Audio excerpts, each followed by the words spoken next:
Alright, so let's see if Sir Junior is around today. And this girl. Let's see. 1, 2, 3, 4, 5. They've got their 5 babies. Oh no, these guys were supposed to have 3. And these guys had 2, but lost 1 last week. They had 3, and I guess they lost 1. Oh no.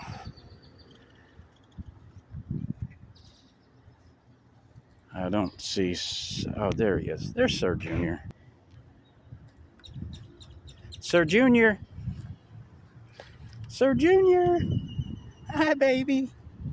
Hi, little boy. Hi, little boy. You hungry? You want food? There's your girl.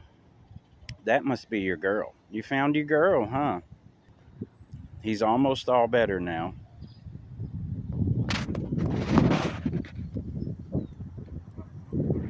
Come on, follow your girl.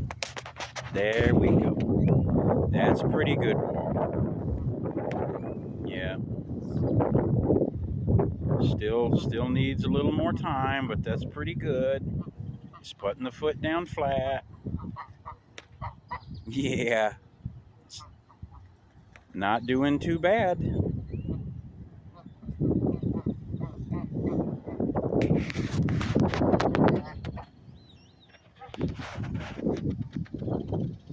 Okay, let's feed them. Come on, bring the babies. Bring the babies.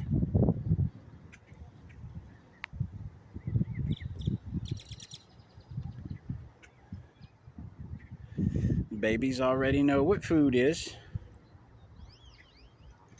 Well, I mean, they already know what birdseed and oats is, that it's food. That when we come with the bucket and throw it out on the ground, it's food. You still hold a grudge? You still mad at me? Are you still mad at me? I'm not gonna catch you today. I'm not gonna catch you today. It's okay.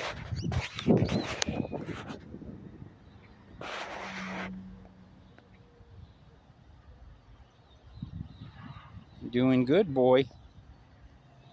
I'm glad you found your girl. I was worried, for I wonder where she was at. She wasn't with the flock there for a couple of days.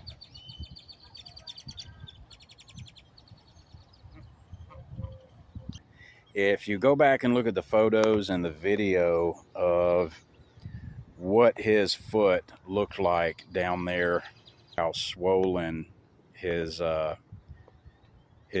foot was at the time, this is remarkable. The amount of reduction of swelling there's been, and the callousing or the excess scar tissue that would have built up is that's reducing greatly.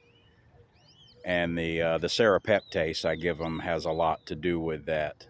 I have helped geese in the past who have had fishing line entanglements before I knew about the certain therapies that I do now, the DMSO and serrapeptase and doxycycline in the DMSO and hyaluronic acid and all of that stuff.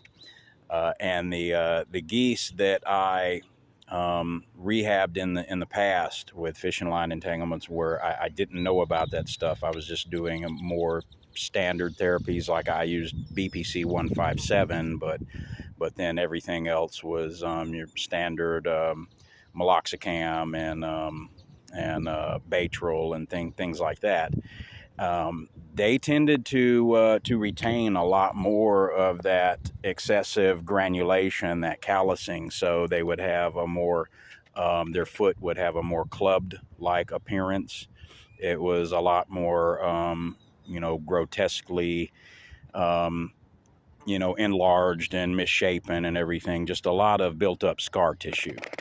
But for the past year or so, since I sort of changed up protocol, their legs and their feet, pretty much, they go almost back, about 80 or 90% back to normal, what they were before the entanglement, now that I'm using these other therapies, and particularly the serapeptase, which is an enzyme that's going to get rid of excessive scar tissue buildup, and it works really well.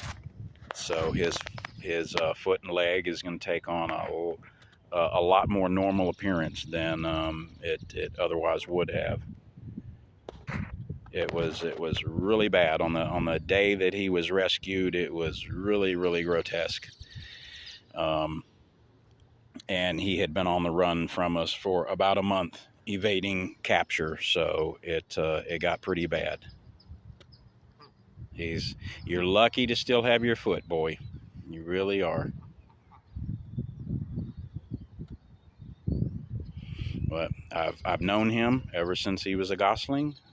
I knew him ever since he was still in the egg. I knew his parents before he was hatched. Yeah. So I've known him quite a while.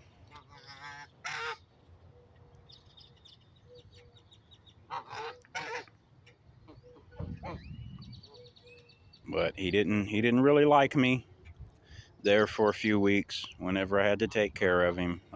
He was not a fan. But I think he's okay now.